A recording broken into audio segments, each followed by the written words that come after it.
أعوذ بالله من الشيطان الرجيم నేను శపించబడిన బహిష్కరించబడిన శైతాన్ నుండి రక్షణ పొందటానికి అల్లాహ్ శరణు వేడుకుంటున్నాను. ولقد آتينا موسى الهدى وأورثنا بني إسرائيل الكتاب మరియు వాస్తవంగా మేము మూసాకు మార్గదర్శకత్వం చేశాము మరియు ఇశ్రాయేల్ సంతతి వారిని గ్రంథానికి తౌరాత్కు వారసులుగా చేశాము. هدى وذكرى لأولي الألباب బుద్ధిమంతులకు మార్గదర్శకత్వంగా మరియు హితోపదేశంగా.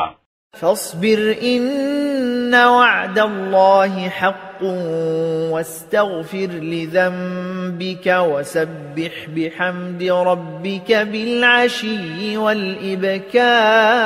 والإبكار కావున నీవు సహనం వహించు, నిశ్చయంగా అల్లాహ్ వాగ్దానం సత్యం, నీ పాపాలకు క్షమాపణ వేడుకో మరియు సాయంత్రం మరియు ఉదయం నీ ప్రభువు పవిత్రతను కొనియాడు, ఆయనను స్తుతించు.